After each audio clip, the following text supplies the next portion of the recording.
B.E.D Brewer here again. Wanted to talk to you today about the Brinkmann turkey fryer model 815-4001-S. Yeah, I don't know where the heck that name came from, but that is the model. It does come with an aluminum stock pot. I believe this is 7.5 gallons. Comes with the burner. It comes with a coat hanger thing, which is a handle for the prong, which actually holds the turkey. It also gives us a thermometer, which is really nice.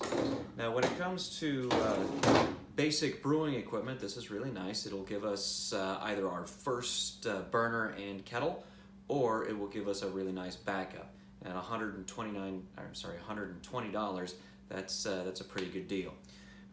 Also, as a turkey fryer, it is fantastic. You can see that mine has been used. There are a number of sensors on it which we need to disable in order to start home brewing. Number one, I'm going to talk about turkey frying. If you do decide to fry a turkey, do not start drinking until after you put your bird in. That is a critical mistake, and your timing will be all hosed up because you'll start overthinking it. You should have a fire extinguisher nearby, and if you do see flames, if you do have a boil over, make sure you turn the fire off first, or the flame off at the tank first. Then you can worry about the fire extinguisher. My brother and I were frying a turkey once, and I dropped a little bit of water into the boiling oil, and it boiled over and created an inferno. It was rather intense, but we went ahead and turned off the propane and didn't actually need the fire extinguisher, but you do want to be safe. The second thing is you want to make sure that you do not drop a frozen bird in here.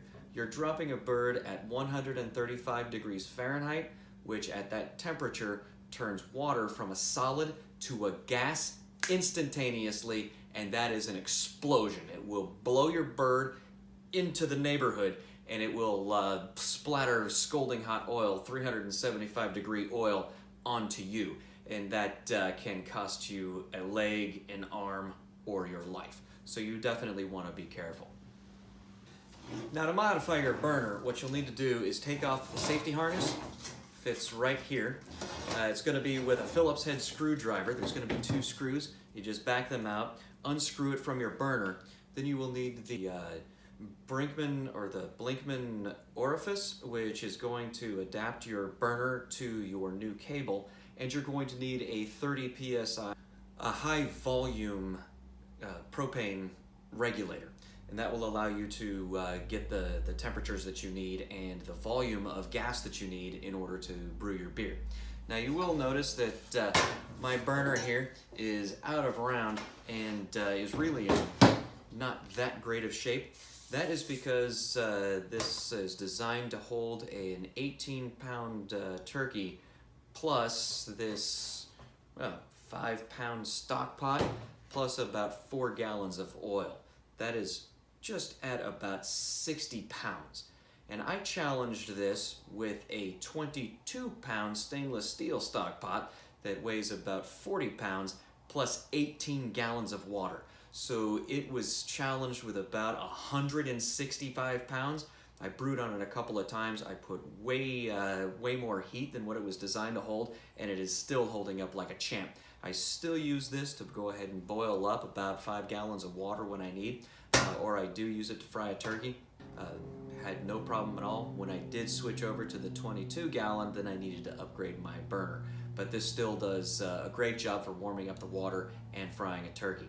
You have the liquidity to go to something a little bit higher end. The Edelbrow burner is fantastic, but I'll talk about that at a later episode. Thank you very much for your time. If you enjoyed the episode, please give me a like. Go ahead and hit subscribe, and thank you so much for your time. Feel free to leave a comment below with your experience with burners, particularly if you have a hybrid system that you use for frying turkeys as well as home brewing. Until next time, happy brewing.